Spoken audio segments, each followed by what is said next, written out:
नमस्ते मित्रों, आज हम जानेंगे पहले भी आई थी भयंकर महामारी, स्वामी विवेकानंद ने ऐसे की थी रोकथाम। तो जानेंगे, ये बहुत ही मार्मिक ज्ञान है। महामारी और संक्रमण के संपूर्ण इतिहास में अनेकों बार मानव जाति को बर्बाद किया है। प्रागैतिहासिक काल से लेकर वर्तमान के आधुनिक दिनों तक हमने इतिहास के माध्यम से कई महामारी और चिकित्सा आपात स्थितियों का अनुभव किया है। कुछ ने तो ऐसे भयावह रूप भी लिया था कि चारों ओर सिर्फ विनाश ही विनाश दिखाई दिया था, जैसे बुबोनिक प्लेग जो 14वीं शताब्दी में आया था, उससे ब्लैक डेथ के रूप में भी जाना जाता है, जिसमें लाखों मनुष्यों की मृत्यु हुई और इसे मानव इतिहास के सबसे घातक महामारियों में से एक माना जाता है। पिछले एक साल में और विशेष रूप से पिछले एक महीने में कुछ इसी तरह की स्थिति विकसित हुई है। चीन के वुहान में पैदा हुई महामारी कोविड-19 के कारण, खासकर जब दुनिया भर में मरने वालों की संख्या 30 लाख से अधिक हो गई थी और एक नए संस्करण जिसे हम अभी डबल इम्यूनिटी वेरिएंट म्यूटी वेरिएंट के नाम से जानते हैं, उसका नाम भी भारी प्रकोप दिखने को मिल रहा है। भारत के जहां एक तरफ टीकाकरण अभियान को 100 दिन पूर्ण हो चुके हैं और अब 18 वर्ष से अधिक उम्र के लोगों के लिए अभियान 1 मई से शुरू हो चुका है, वहीं दूसरी तरफ नागरिक और सरकारों के लिए अभी चुनौतियां कम नहीं हुई हैं। इस दौर में हमें वैज्ञानिक और भावनात्मक रूप से मजबूत करने के लिए कुछ ऐसे चाहिए कि जिससे इन परिस्थितियों से जोड़कर भी देखा जा सके और हर रूप में मजबूत भी करें।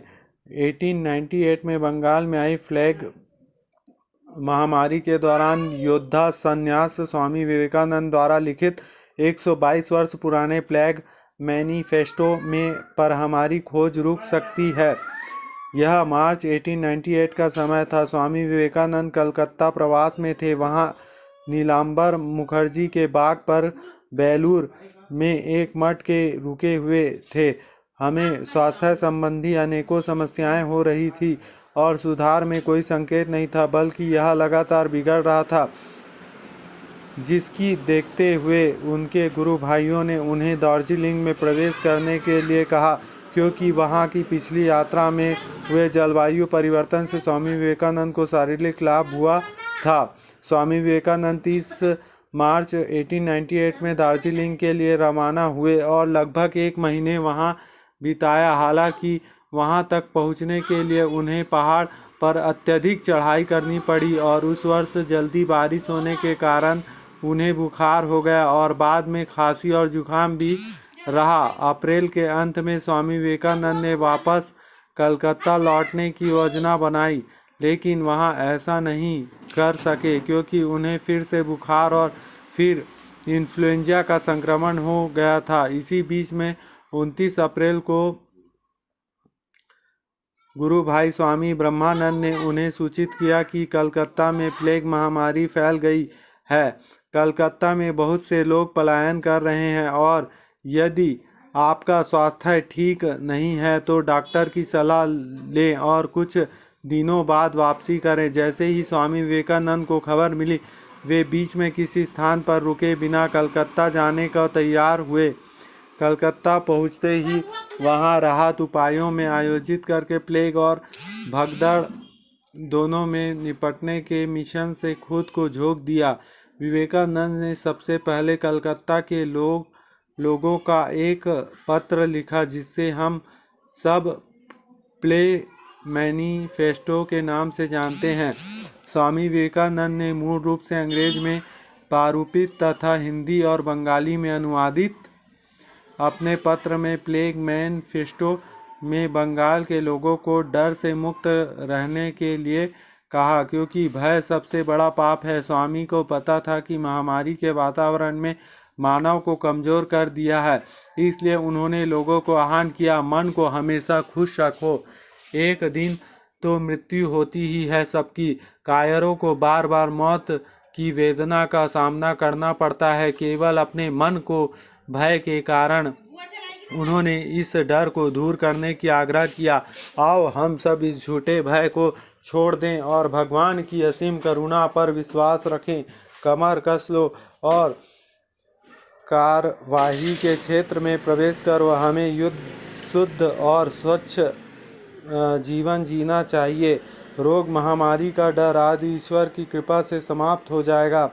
अपने प्रेरणादायक शब्दों के बाद वह इन परिस्थिति में क्या करना चाहिए और क्या नहीं करना चाहिए, इन बिंदुओं पर प्रकाश डालते हैं। वह स्वच्छ रहने के लिए घर और परिसर, कमरे, कपड़े, बिस्तर, नाली आदि को हमेशा साफ रखने के लिए कहते हैं।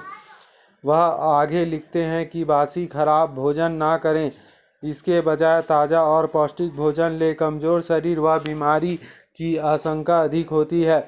यह सुनिश्चित किया गया था कि कलकत्ता के हर घर में प्लेग मैनिफेस्टो की प्रतियां पहुँचे। प्रभावित के लिए स्वामी विवेकानंद राहत अभियान शुरू करने के लिए तैयार थे। जब उनके गुरु भाइयों ने उनके पैसे के स्रोत के बारे में पूछा तो स्वामी जी ने कहा, क्यों आदि आवश्यक हो तो हमें नए खरीदने और मठ मैदानों को बेच देंगे।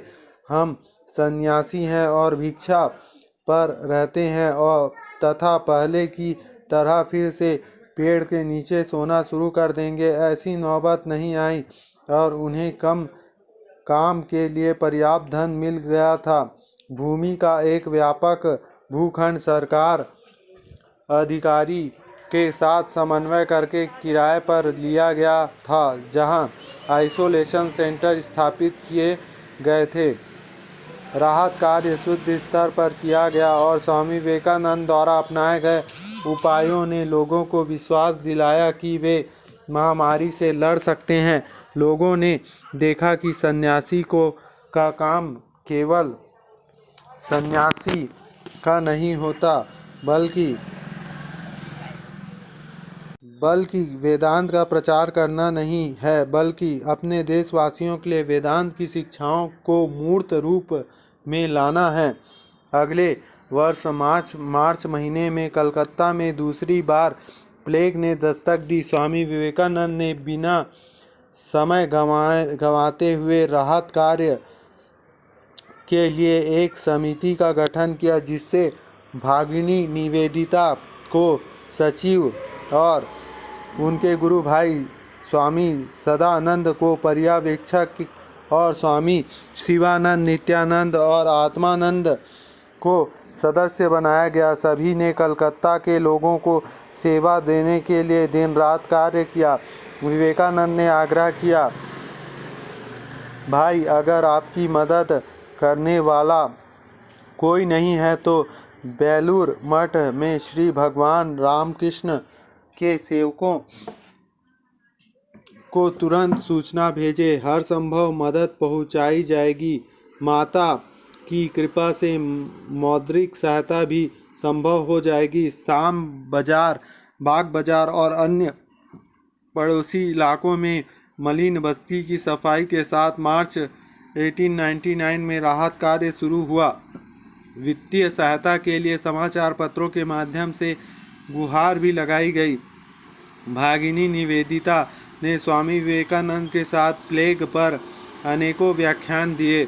21 अप्रैल को उन्होंने the plague and the duty of students पर क्लासिक थिएटर में छात्रों से बात की।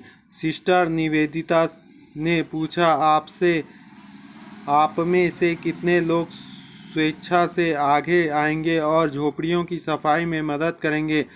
भगिनी और स्वामी के शक्तिशाली शब्दों को सुनने के बाद लगभग 15 छात्रों का एक समूह प्लेग सेवा के कार्य के लिए सामने आया। एक दिन जब सिस्टर निवेदिता ने देखा कि स्वयं सेवकों की कमी है तो उन्होंने स्वयं गलियों की सफाई शुरू कर दी। गोरी चमड़ी की महिला को अपनी गलियों में सफाई करते देखकर इलाके के युवक शर्म महसूस हुई और उन्होंने झाड़ू उठाकर उनका समर्थन किया।